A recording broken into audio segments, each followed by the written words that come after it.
By March 2026, the waters outside the Strait of Hormuz became a graveyard for global transit. Over 2,000 vessels, from massive crude carriers to LNG tankers, were clustered motionlessly across the horizon, unable to move forward or find safe passage back. This chart tracks the immediate shock to the system. While maritime traffic through the strait plummeted by 95%, LNG prices in Japan surged by 170%. This 30-day indicator shows the remaining window of global reserves before a total energy shortage. To understand how the modern world became entirely dependent on this 1,000-kilometer stretch of water, we have to look at the geometry of the basin itself.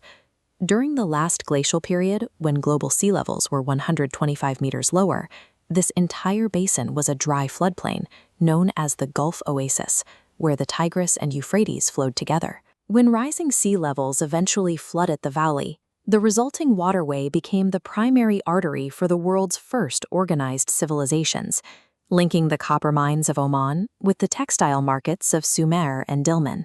The 1908 discovery of oil transformed this ancient trade route from a luxury goods corridor into the primary fuel tank for the global industrial economy.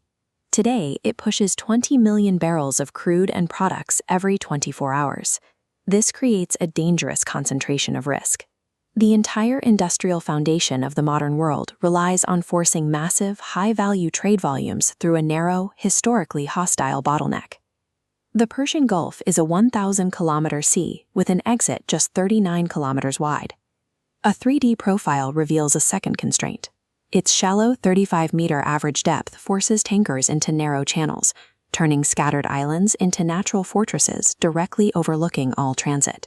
The Kingdom of Hormuz utilized this geometry as early as the 13th century. After relocating to a barren island 5 miles offshore to avoid Mongol raids, they survived by taxing every vessel that passed through the strait. By 1507, the Portuguese recognized that controlling the 3 great chokepoints of the east required Hormuz. They built fortified island bases and used them to intercept Muslim spice merchants, locking down global trade through the 16th century. That monopoly was so impenetrable, it took a massive alliance between Safavid Persia and the English East India Company in 1622 to break the Portuguese grip on the islands.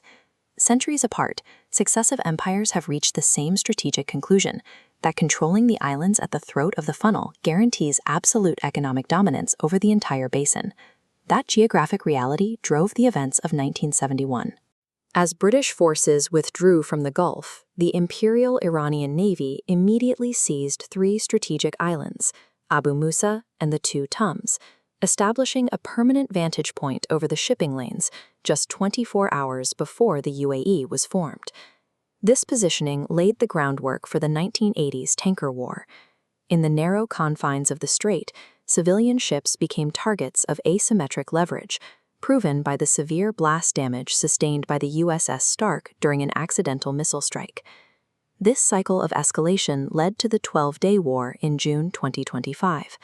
Following Israeli airstrikes on Iranian nuclear sites, the region saw a massive kinetic exchange involving hundreds of ballistic missiles and suicide drones targeting military bases across the Gulf. By February 2026, the strategy evolved into an absolute blockade. This small armed patrol boat illustrates the new reality.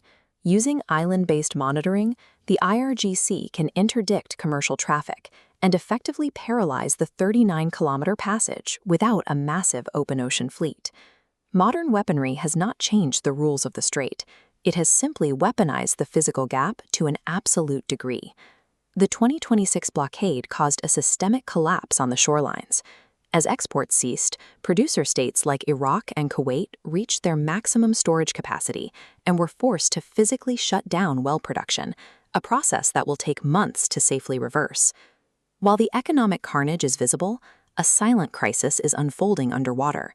Sunken warships and commercial tankers are bleeding heavy metals and hydraulic oils into a hypersaline basin where species have very little room to adapt. Spills are devastating here, as the shallow floor forces oil to the seabed faster, smothering seagrass beds that support the world's second-largest dugong population. Simultaneously, noise from military sonar and idling tanker engines is deafening the region's dolphins. Geopolitically, the war has fractured the Gulf Cooperation Council. While the UAE and Saudi Arabia weigh the costs of military escalation, Oman and Qatar face immediate risks to their infrastructure due to their proximity to Iran, forcing them to consider independent security guarantees. The only long-term exit from this trap is physical. The 2026 crisis has accelerated the need for massive infrastructure workarounds, like the GCC rail and the East-West pipeline, that can bypass the marine bottleneck entirely. Geography remains the ultimate arbiter of the Gulf. Until the world builds physical alternatives to the strait, the global economy will remain a hostage to a 39-kilometer strip of water, where a single missile launch can trigger a total energy paralysis.